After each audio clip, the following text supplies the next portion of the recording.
Bersedia. Beri salam kepada Ibu Guru. Assalamualaikum warahmatullahi wabarakatuh. Sebelum mengawali kegiatan belajar mengajar pada pagi hari ini, mari kita berdoa menurut agama dan kepercayaan masing-masing. Berdoa dimulai. Berdoa selesai. Anak hebat? Sehat. Ada yang tidak masuk hari ini? Ada. Siapa yang masuk? Arya. Arya, Makali, Ustazah, Sofia, Nabil. Ya. 28 di dalam ini? Ya. Apa keterangannya? Ada yang tadi Tadi itu 2 orang. Nabil kenapa? Nabil. Nabil sakit. Padli sakitnya. Arya izin tadi ya? Ya. Baik. Jadi pagi ini bagaimana perasaan kalian? senang. Karena Semuanya kenapa? Ikhlas? Ikhlas belajar? Siap. Bunga bagaimana? Apakah berbunga-bunga berbeda? bahagia Bu, tapi enggak.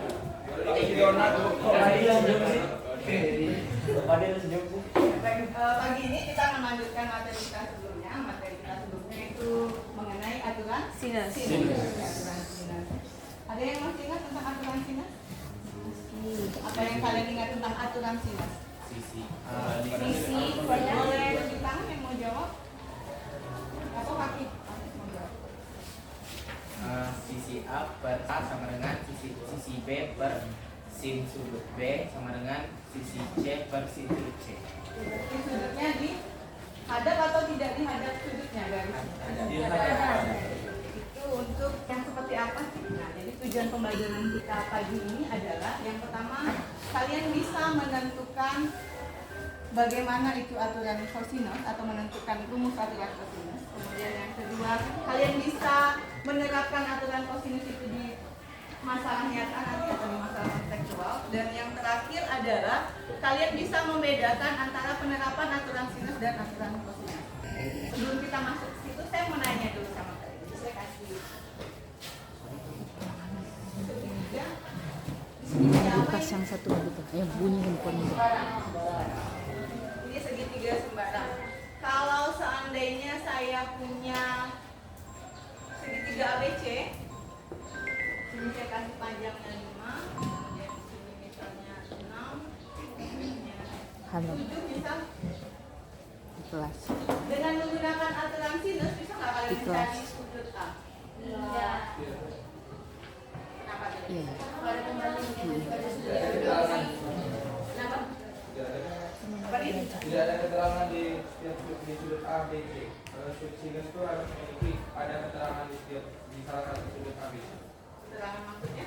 Ya, menunjukkan bahwa itu ada sudut 30, 60 atau 45. Tidak ada besar sudutnya, tidak ada nilai sudutnya. Jadi menurut matematika 1 ini bisa diselesaikan dengan aturan sinus atau tidak? Tidak bisa diselesaikan dengan aturan kosinus.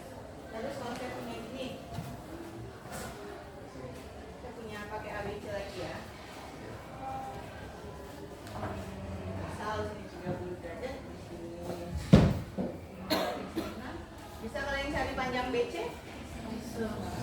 Bisa. Dengan menggunakan aturan sinus? Tidak. Dengan menggunakan aturan sinus? Bisa nggak sih? Cari sudut. Tadi apanya dulu? Iya, cari sudut. Cari sudut. Oke.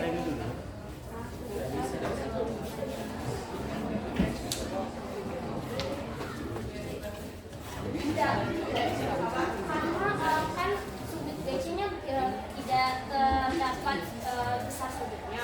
Yang diketahui itu cuma nilai dari sisi C sama sisi B. Sedangkan sisi A-nya juga tidak tahu. Jadi yang bisa dipakai kan sudut A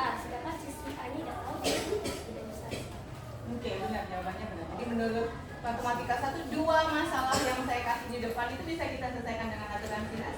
Iya. Bisa kita selesaikan dengan aturan sinus. Nah, untuk menyelesaikannya bagaimana? Nah, hari ini kita mau kenalan sama aturan kosinus. Jadi tadi saya sudah sebutkan tujuan pembelajaran kita. Nah, nanti Ibu kasih kalian RKPD. Di RKPD itu nanti ada beberapa masalah yang bisa kali ternyata aturan kosinus. Jadi nanti kalian yang menemukan yang seperti apa sih aturan kosinus? Kenapa ini nggak bisa? Tadi ini sudah terjawab. Kenapa ini nggak bisa diselesaikan dengan aturan sinus? Berarti kita punya alternatif penyelesaian yang lain, yaitu dengan menggunakan aturan kosinus. Bagaimana penerapannya nanti yang kalian akan menemukan. Sekarang Ibu minta tolong kalian duduk di kelompoknya masing-masing. Kita mengerjakan RKPD di kelompoknya.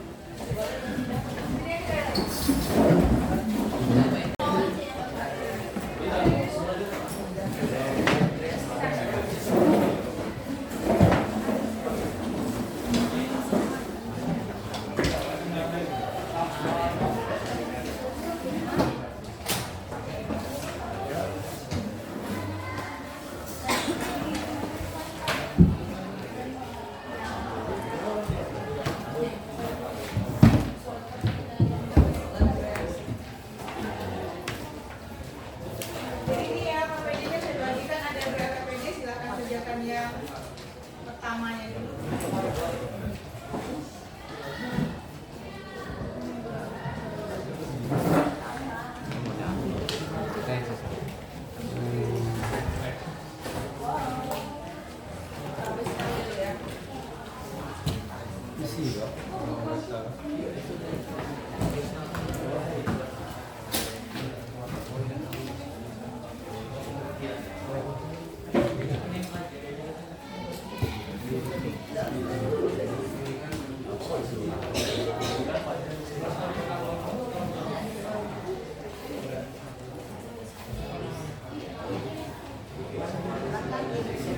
Baik anak-anak, RKPD-nya sudah di tangan kalian. Jadi ada 2 RKPD yang akan kita bahas. Yang pertama tadi RKPD tentang aturan kosinus, petunjuk pengerjaannya. Pertama kalian silahkan mengamati gambar segitiga sembarang yang diberikan. Kemudian ada garis tinggi di situ, silahkan kalian amati. Dari garis tinggi tersebut akan membentuk ada 2 segitiga siku. 2 segitiga siku dengan teorema Pythagoras kalian bisa menentukan panjang-panjang garisnya A, B, B, C, dan C, A sebagainya. Silakan kalian lanjutkan. Kalian isi titik-titik yang ada di sana sesuai petunjuknya. Kemudian untuk RKPD yang kedua itu adalah kalian bersama-sama anggota kalian mengamati masalah yang diberikan. Nanti di sana ada masalah yang diberikan, kemudian kalian temukan bagaimana bahasa matematikanya, kalian tuliskan ilustrasinya. Dilanjutkan dengan menentukan panjang yang ditanya dengan menggunakan aturan kosinus. Yang terakhir nanti kalian menyimpulkannya. Jadi itu langkah-langkahnya, silahkan kalian kerjakan sesuai dengan petunjuk yang sudah diberikan.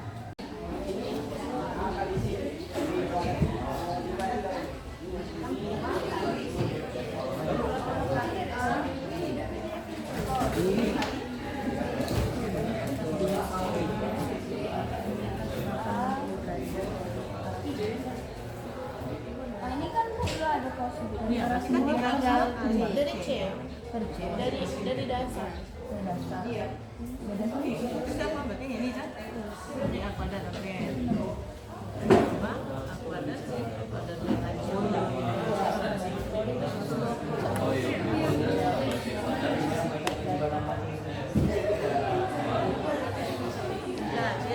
apa yang sama yang kan dia pakai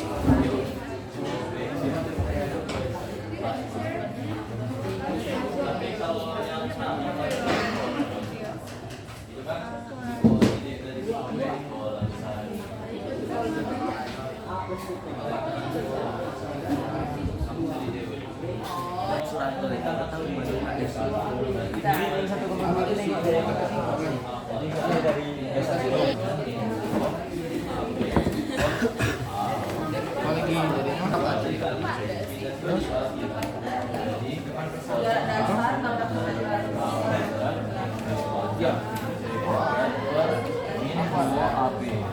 nah minus tidak diperlukan, kamu pindahkan ke atas. Jadi kalau kamu pindahkan ke atas, itu tanda yang galon kok berubah. Jadi A kuadratnya kok berubah dari positif jadi negatif. Min A kuadrat ini B nya jadi plus B kuadrat plus C kuadrat per 2AB. Min A kuadratnya kalau bisa pindahkan ke belakang. Kalau misalnya sudut alfa, Ya bagus aja. berarti kan kita cari tinggal C kuadrat sama dengan A kuadrat lado tambah B kuadrat tinggal Itu untuk rumus cos A sudut A. Iya, jadi kalau nanti dari cos B nya tinggal apa ya? Diganti. Oh iya, memang harus dilakukan dulu. Jadi yang siapa yang benar laju ke situ. Oh iya, benar. Oke, kita lakukan dulu. Yo. Oh, ini kan elok mungkin deh. Kok Apa-apa supaya keren. Iya. Yang sekunder min 2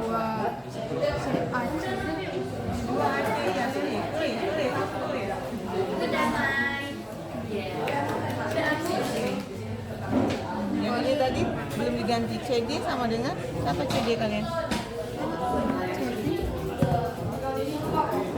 CD sama dengan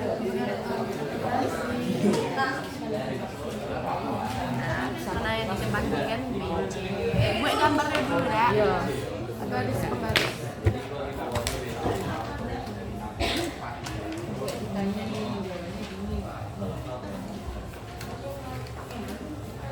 pokoknya kalau kamu nak cari yang selain dari A, kita juga gabungan dari selain dari A, BC, AC, AB,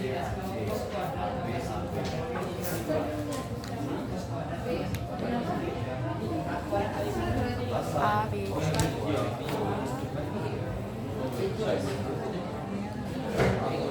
bentar, kalau dia cek di bawah puncaknya 900 dari tempat observasi. Oh, di bawah dari tempat observasi. Nah ini digabungin kan tambah nih C kuadrat kan. Jadi taruh aja C kuadrat di sini sudah berarti. Nah jadi pindah ke sini. Tidak boleh kalau penjumlahan kalau pindah. Nah ini juga ini sama nih. Jangan lupa. Ini bisa dapat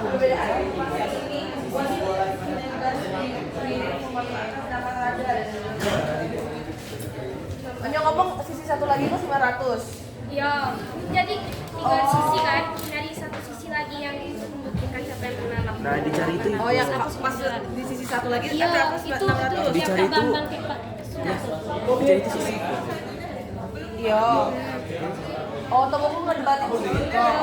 Oh, iya. Kalau sudah yang satu Terus pernah nggak kan? Jadi di bawah sih bawah. Oh, ini kompen. Jadi pakai aturan terus kita pakai iko ke iko. Ingatnya itu iko. Jadi Oke. tapi emang siapa yang benar? 800 atau tidak ada yang benar? Oke, tulis dari A, B, C. Tidak macam jadi nggak Oke, baik anak-anak hebat. Semuanya sudah selesai mengerjakan PPD-nya? Sekarang waktunya kita mempresentasikan hasil diskusi kalian. Siapa yang untuk yang pertama? Saya. Oke, yang duluan. Datang duluan. Kelompok.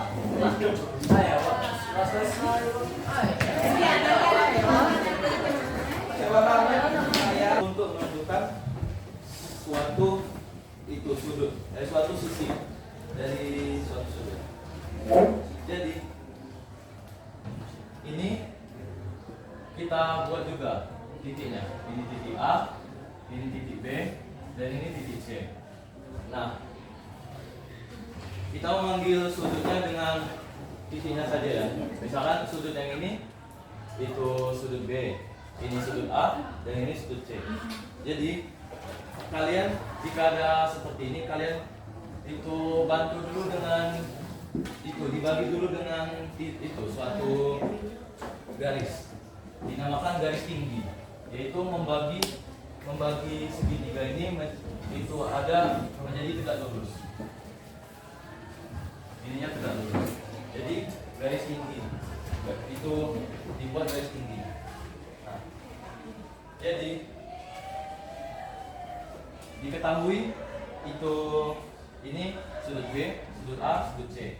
Ini sisi A, B, C. Nah, kalian mau mencari misalkan sin B terlebih dahulu. Kita menggunakan nggak itu segitiga yang di sebelah kanan terlebih dahulu. Sin B dengan ini, oh ya, ini sisi C ya. Ini sisi C, tetapi kita buat titik lagi. Ini terbuat titik D. Ini titik D. Jadi dengan mau melihat segitiga ini, kalian dapat ketahui. Ini kan sudah tegak lurus. Jadi kalian bisa menggunakan perbandingan sin ini sama dengan depan termiring. Jadi sin B, sudut B. Nah, depannya itu sisi D. Per miringnya BC. Kita mau mencari CD. Mau mencari yang ini. Jadi dapat kita ketahui ini dari bagi pindah sini jadi kali. Jadi BC sin B. Nah, BC ini di sini. Yang lain minta tolong dicek. Menurut kalian ada yang perlu kalian pertanyakan atau menurut kalian nggak sama kok dengan yang kamu boleh? Mungkin kalau belajar dari aturan sinus kemarin ya, jadi kayak misalnya sudut A di sini sisi A, di depannya itu lebih baik kalau sisi sudut A juga. Jadi karena itu mungkin itu sebenarnya salah penamaan aja. Sebenarnya rumusnya udah benar dengan ya kan? Lebih enak lagi biar sama rumusnya sama perspektif kayak yang udah diselesaikan juga dan yang di buku. Jadi lebih enak kalau misalnya A yang di depannya juga sisi A, kalau C depannya sisi C, B depannya sisi B. Jadi nanti dia jadinya kalau misalnya nanti tinggal cari A kuadrat, jadi tinggal B kuadrat, C kuadrat min 2 BC kali cos alfa kayak gitu. Jadi lebih enak aja. Udah sih kayak gitu. Mau nambahin juga karena penempatan dari sisi A dan B yang salah. Dan jadi untuk nyari panjang dari sisi A itu cosnya itu juga salah karena kalau A kuadrat ditanya A itu kan A kuadrat sama dengan B kuadrat tambah plus C kuadrat min 2BC dikali cos sudut A, sudut dari sisi itu sendiri. Jadi karena emang dari awal penempatannya salah, jadi rumusnya juga dihasilkan kesimpulannya juga salah karena kalau dilihat itu kan A nya dikali sama cos sudut B, seharusnya kan dikali cos sudut A. Sebenarnya sama aja sih kalau dilihat. Oke, itu terima kasih melatih sama guys. Yang lain? Ada lagi? Sepakat sama mereka berdua atau enggak Bu? Kami sepakat sama yang ditulis Dava. Mereka berdua. Ya, hanya tadi keliruannya itu. Iya, penamaan benar, kata Raffi, penamaan sisinya. Jadi kalau sudut B maka di depan sudut itu harusnya B ya kan? Depan A, makanya jadinya tapi yang di situnya juga ganti. Dan secara tidak langsung tadi Melati sudah menyimpulkan bahwa kalau yang ditanya A, kan jadinya gitu ya. Ini bedanya di situ. Oke, cukup ya. Terima kasih. Tangan dulu untuk dapat.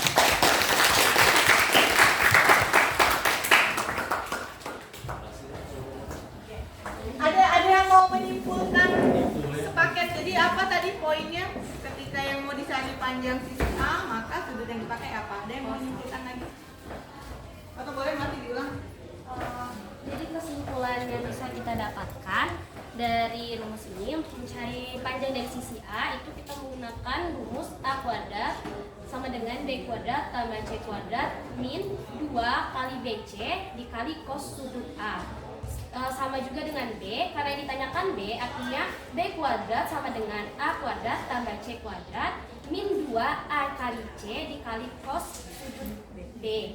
Kemudian untuk C juga karena yang ditanyakan C, jadi kesimpulannya itu adalah C kuadrat sama dengan A kuadrat tambah B kuadrat min 2AB dikali cos sudut C. Oke, terima kasih. Jadi kita pakai adalah BC. Sudutnya A. Kalau saya mau ya, kalau kita mau mencari, misal saya punya segitiga KLM, maka ketika panjang sisi K, maka sudut yang dipakai adalah sudut K. Sisanya pengali duanya adalah sisinya.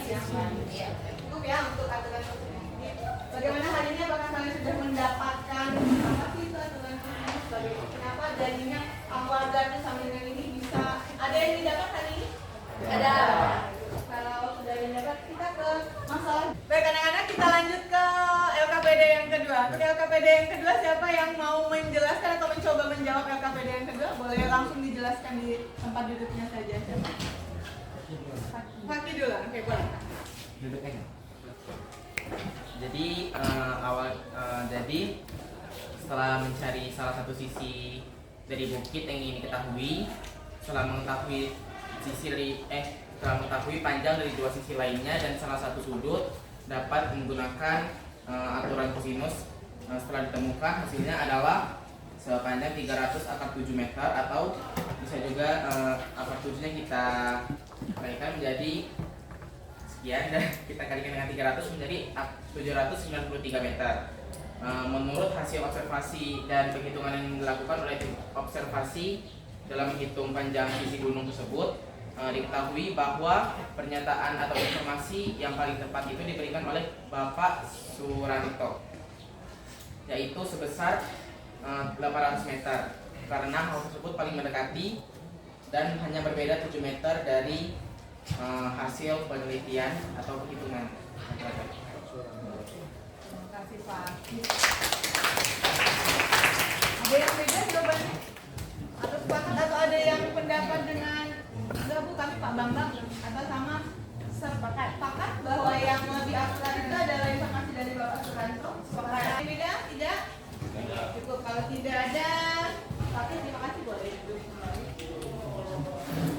Baik anak-anak, kalian tadi sudah menemukan aturan kosinus, kemudian kalian juga sudah mencari masalah, menyelesaikan masalah terkait aturan kosinus, dan terakhir di situ di lembar terakhir itu ada beberapa gambar segitiga. Kemudian kalian diharapkan bisa membedakan kapan kalian pakai aturan kosinus, pakai aturan sinus. Ada yang mau menyimpulkan? Oh, kalau pakai aturan sinus waktu ini, kalau pakai aturan kosinus itu waktu itu. Ada yang mau menyimpulkan?